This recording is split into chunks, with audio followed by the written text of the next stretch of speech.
अरे ढकलो कर बाबा, अंगावर पडतील साहेबाच्या. आज तो इच्छे से धक्का मत मारने दे. खाली करा, खाली करा. नको म्हणून हा सायलेंट सायलेंट, पाठीमागचं थांबा जरा. विचारून माहिती काढून असं बरोबर नाही. प्रिमायसेसमध्ये चला बोलू का. नांदेड जिल्ह्याची आज पीसीची मीटिंग झाली.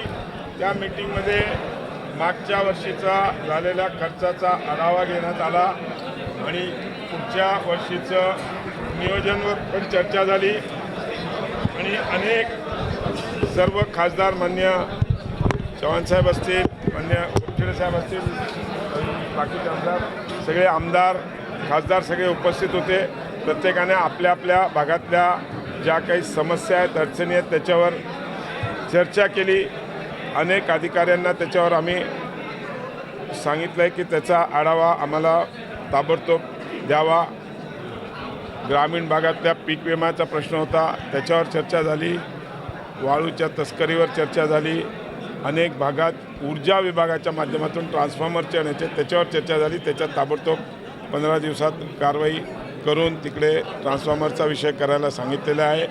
आज महापालिकेच्या ह्याच्यात पण विकास करण्याकरता मान्य चव्हाणसाहेबांनी आणि अनेक आमदारांनी मागणी केली. त्याच्यावर पण आम्ही आज चर्चा केलेली आहे. पुढील भागामध्ये कमिशनर्सला इन्स्ट्रक्शन दिलेलं आहे.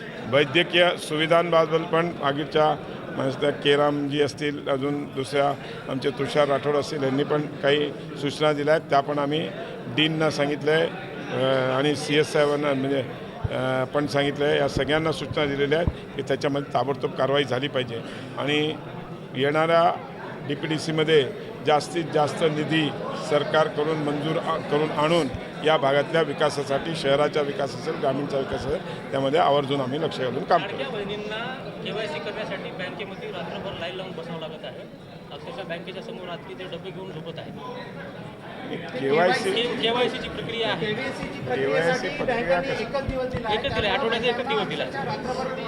बोलतो मी, हा मान्य मुख्यमंत्री साहेबांशी बोलून त्याच्यामध्ये निर्णय झाला की त्यानंतर शक्तीपीठ महामार्गाला नांदेडमधील अर्धापूर तालुक्यातील शेतकऱ्यांचा विरोध आहे. सरकार काय नेमकी भूमिका घेणार आहे? त्यांच्याशी चर्चा करून आम्ही निर्णय करू त्याच्यात. साहेब, नांदेड शहरामध्ये जे गुन्हेगारी वाढते तर कमिशनर ऑफिसची आपल्याला आवश्यकता वाटते का? आपण काही प्रस्ताव दाखल करणार आहात का? ऑलरेडी CP साहेबांशी सकाळी SP साहेबांची चर्चा झाली. त्यांना सांगितलेलं आहे आणि चव्हाण साहेब होते. आम्ही सगळ्यांनी त्यांच्याबरोबर चर्चा केली आहे, कलेक्टरवर चर्चा केली आहे. यापुढे येणार अशा काही आम्ही काळजी घेऊ की त्यामध्ये आयुक्तालयाच्या निर्मितीचा प्रस्ताव दाखल करणार का आपण? होम मिनिस्टर साहेबांशी बोलावं लागेल त्याच्यात. ठीक आहे. पालकमंत्री म्हणून खाजगी PA जे आहेत ते नांदेडचे स्थानिकच्या सवेत मुंबईच्या नसत नांदेडकरांची मागणी आहे. करू